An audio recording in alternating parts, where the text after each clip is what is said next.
Bonjour.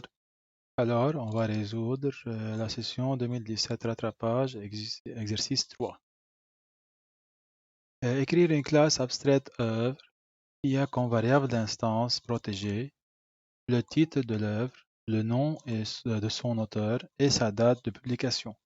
La classe œuvre possède aussi une variable statique privée désignant le nombre de toutes les œuvres.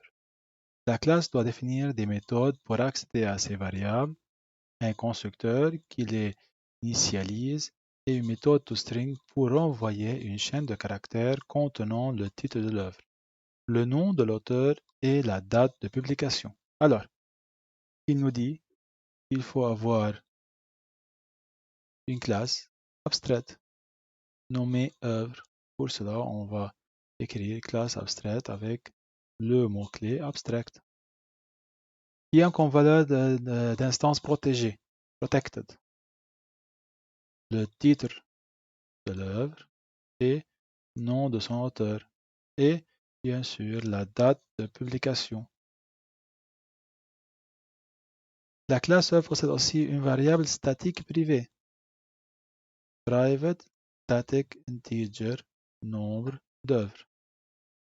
La classe doit définir des méthodes pour accéder à des variables, un constructeur qui les initialise et une méthode string. Ça veut dire on va faire tout d'abord un constructeur qui prend un paramètre de string et deux strings et un date pour titre, auteur et date de publication. Et il faut faire les accesseurs et le mutateur qui sont respectivement par rapport à nombre d'œuvres, titre, auteur, date de publication et bien sûr le nombre d'œuvres avec le set comme mutateur. Et enfin, il faut faire le toString. Il faut toujours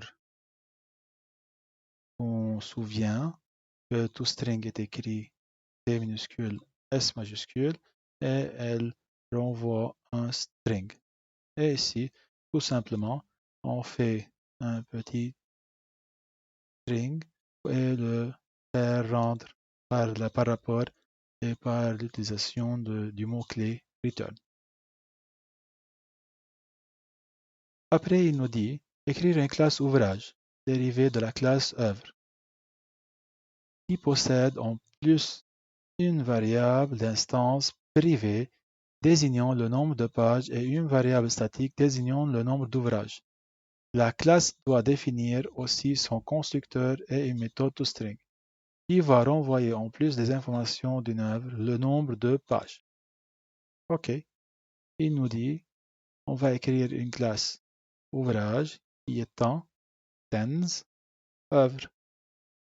Elle a en plus une variable, ça veut dire ici, nombre de pages. Et on fait le constructeur. Tout d'abord, on va toujours prendre les différentes variables que l'œuvre doit utiliser. Ici, on parle du titre et aussi du nom d'auteur et du date de publication. Et en plus, la variable qui est spéciale pour l'ouvrage.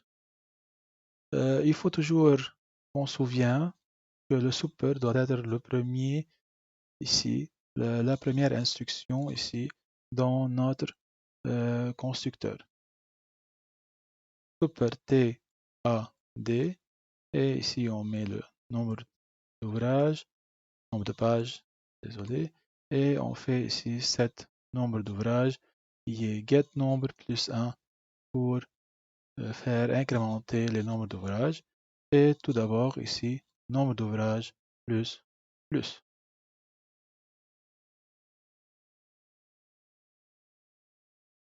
Et on fait ici les deux getters, get nombre d'ouvrages, get nombre de pages. Et enfin, un toString simple. D'abord, on appelle le super toString, ça veut dire le toString de la classe œuvre. Et en plus, on ajoute le nombre de pages ici. OK. qui est la variable d'instance de cette classe, qui est la classe ouvrage. Après, on nous dit écrire une classe journal dérivée de la classe œuvre qui possède en plus une variable d'instance privée désignant le numéro du journal et une variable statique désignant le nombre de journaux. La classe doit définir aussi son constructeur et une méthode de toString qui va renvoyer en plus des informations d'une œuvre, le numéro du journal. Ok, tout d'abord, journal stands, elle va étendre œuvre. Et on va ajouter les deux variables qui sont nombre journal de type statique et le numéro du journal. Ici, on a un constructeur. Le constructeur, tout d'abord, va prendre le titre, l'auteur, date de publication et la variable numéro journal.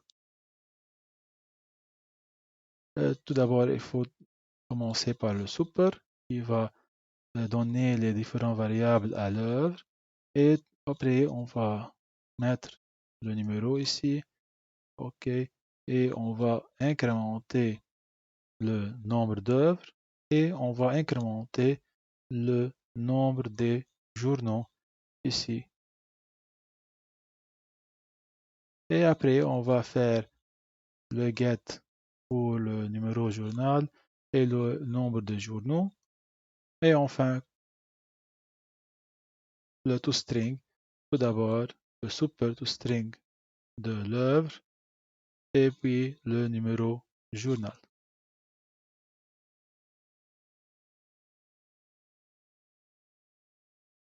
Et enfin, il nous demande d'écrire une classe biblio qui possède les variables d'instance nom représentant le nom de la bibliothèque et l'œuvre, qui est une ArrayList dans laquelle seront enregistrés différents objets de type œuvre. En plus, les méthodes nécessaires, la classe doit posséder une méthode ajouter œuvre qui ajoute une œuvre à la liste œuvre et une méthode ouvrage toString qui renvoie un string contenant les informations de tous les ouvrages en utilisant la méthode toString, et une méthode journaux toString qui renvoie un string contenant les informations de tous les journaux en utilisant la méthode toString. Alors, on va commencer tout d'abord de créer la classe de nom et bien sûr l'ArrayList pour accommoder les différentes œuvres. Et ici, on fait le constructeur. Tout d'abord, on veut initialiser l'ArrayList ici, dans le constructeur. On a le get et le get pour les œuvres, qui est l'ArrayList. Il faut se souvenir que les œuvres ici sont des ArrayList. Pour cela, getOeuvre doivent toujours retourner un type ArrayList. Ajouter œuvre, on prend un œuvre en entrée et tout simplement, si l'ArrayList ne contient pas cette œuvre, toujours je veux l'ajouter au l'ArrayList. Et enfin, bien sûr, il faut faire un peu d'affichage. Ouvrage toString pour chaque i dans l'œuvre. OK. On va tout d'abord faire si œuvre.getI instance of ouvrage. Alors on va l'imprimer, on va l'ajouter à out qui est le string pour toujours, enfin quand la boucle termine, on va la retourner la variable par rapport à celui qui va le demander. Et enfin, journaux toString. Tout d'abord, il faut avoir ici, pour voir si l'œuvre qu'on a est de type journal et on va prendre le toString de cette instance et tout d'abord la rendre bien sûr dans un string.